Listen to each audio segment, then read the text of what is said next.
હાલ સૂરજ દેવતા ગુજરાત ઉપર કોપાયમાન થયા હોય એવું લાગી રહ્યું છે। અત્યારે તો હજી માર્ચ મહિનાની શરૂઆત છે, ત્યાં જ હવામાન વિભાગ દ્વારા ગુજરાત ઉપર યલો એલર્ટ આપવામાં આવ્યું છે। એમાં પણ ખાસ કરીને 9, 10 અને 11 એમ 3 દિવસ છે ગુજરાતના અમુક જિલ્લાઓનું તાપમાન ભારે ઊંચું જવાનું છે।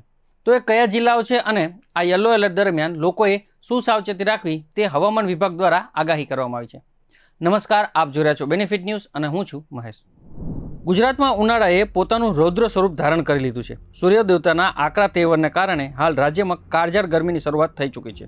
હવામાન વિભાગે આગામી 3 દિવસ અત્યંત ગંભીર હોવાની આગાહી પણ કરી દીધી છે। સોમવાર 9 માર્ચથી રાજકોટ અને કચ્છમાં પારો 40 ડિગ્રીને પાર જઈ શકે છે। એટલું જ નહીં, મંગળવાર અને બુધવારમાં ગાંધીનગર, વડોદરા અને સુરત જેવા શહેરોમાં ગરમીનો પારો વધી શકે છે, જેનાથી જનજીવન પ્રભાવિત થવાની પૂરેપૂરી શક્યતા છે।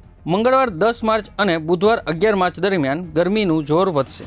આ દિવસોમાં અમદાવાદ, ગાંધીનગર, બનાસકાંઠા, વડોદરા, સુરત, અમરેલી, સુરેન્દ્રનગર અને ભાવનગર અને બોટાદ જેવા જિલ્લાઓમાં અતિશય ગરમી પડવાની સંભાવના છે, જેનાથી જનજીવનને સારી એવી અસર થઈ શકે છે। હીટવેવથી બચવા માટે તંત્રએ કેટલીક મહત્વની એડવાઇઝરી બહાર પાડી છે, જેનું આપણે અવશ્ય પાલન કરવું જોઈએ। બપોરના સમયે બહાર નીકળવાનું ટાળવું જોઈએ। બપોરે 12 થી 4 વાગ્યા સુધીમાં સૂર્યના કિરણો સૌથી પ્રબળ હોય છે, તેથી કામ વગર બહાર નીકળવાનું લોકોએ ટાળવું જોઈએ।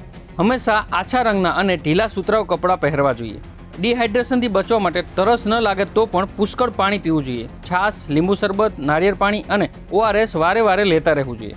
બાળકો અને વૃદ્ધોએ સીધા તડકાથી બચવું જોઈએ, કારણ કે તેમને લૂ લાગવાની શક્યતા વધારે રહેતી હોય છે। જો તમને પણ અચાનક ચક્કર આવે, અતિશય માથામાં દુખાવો થાય અથવા બેચેની લાગે તો આ લૂના લક્ષણ હોઈ શકે છે। આવા સમયે ઘરગથ્થુ ઉપચાર કરવાને બદલે તાત્કાલિક તબીબી સલાહ લેવી હિતાવહ રહેશે।